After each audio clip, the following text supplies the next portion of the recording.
The showdown between the Holy Knights and the Straw Hats begin.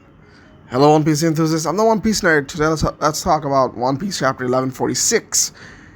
Ulti has asked Yamato to be his disciple, and we'll see what happens next chapter. Before we move on, make sure to like and subscribe, it helps the channel out a lot. Now that you have, let's begin. So of course, the chapter begins with Brook, Usopp, Nami fighting against Gunko. The Holy Knights finally attack, and yeah, those three versus Gunko having a very hard time. Usopp manages to land a blow on Gunko, and to be honest, I am very surprised and also very happy. I wanted Usopp to have moments in the arc. So far, this is going good, and I want more of this. I want to keep this up and love this thing, because my boy Usopp needs some highlights. I'm a Usopp hater, yes, but I would love to see some development.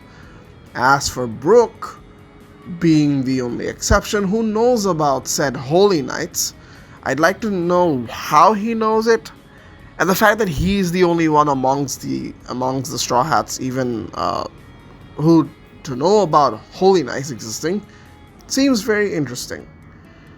Whether he knew the Holy Knights from when he was a part of his old crew, or he's done some research on the world government and he has information about the inner workings of the world government, seems very interesting. Gunko talks about a lot of things.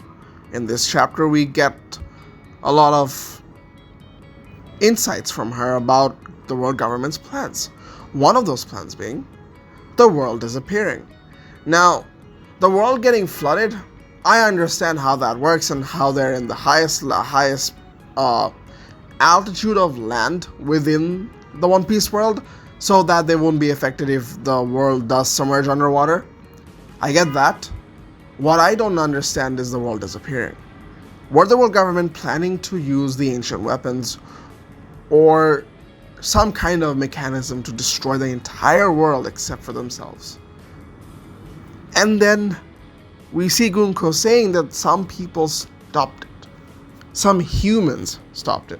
Now, the word humans, I like to say, I think she said the Japanese word for ningen. If it is truly the word ningen, this is not the official translation. I'd like to think that there are inner implications that maybe the world government, the 20 kings, and some of the 20 kings were actually aliens that came from outer space, like we thought they would. And that explains how they have regenerative abilities. And in fact, we've seen Gunko regenerate immediately this chapter, after getting one of the strongest attacks Usopp has ever thrown. And of course, it doesn't do anything because, of course, you're facing against the Holy Knights. They can regenerate, and I would believe that a lot of these Holy Knights know how to regenerate, probably because of some devil fruit powers, or they're aliens that are born with this with genetics. And we also get insights onto a war that is about to happen in the world. We know the idea of the world submerging underwater, but in fact, the world government plans on starting a war, a world war, and they want the giants on their sides. I believe the world government was planning for this war to happen for the last how many ever years, because they've been constantly trying to recruit Herald and the giants on their sides, trying to replicate the giants' power by using genetical modifications, and we've seen the experiments done by Caesar.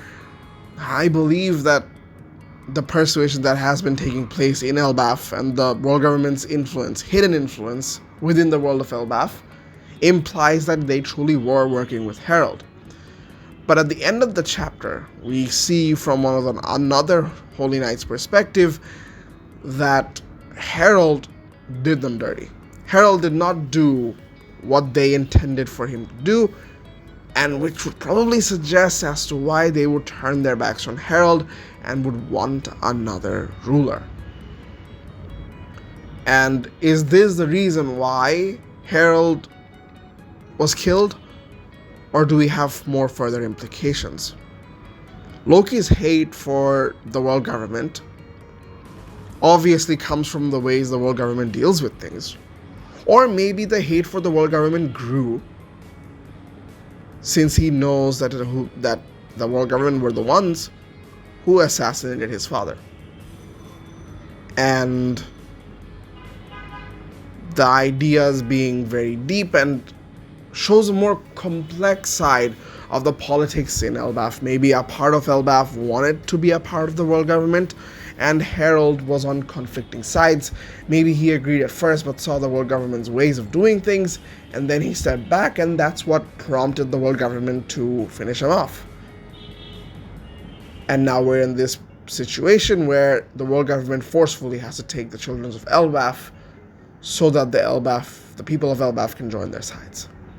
And the Holy Knights also know about the warrior race that Elbaf was, and now is turning into more scholar. Now they're focusing on studies, education, and technology rather than being strong and being like warriors. I think the world government's investment in Elbaf will make this place into a war-torn land, and I think this is the place where it starts, the great war that is about to befall the world of One Piece. Let me know what you guys think. What do you think is the reason why Harold was assassinated? Who assassinated Harold? Was it really the world government? What does the world government plan on doing with the giants, and what kind of war is going to take place? Is the war going to start from the world government, or is it going to happen naturally, the way everything else has been happening in the world? But the implications are huge. Elbaf is now starting to be the calm before the storm, or rather the small storm before the bigger storm arrives, and the world falls into chaos. It has a lot of implications and a lot of more theories to talk about. But that's it for the video, guys. If you guys enjoyed, make sure to like, subscribe. Have a great day, and peace.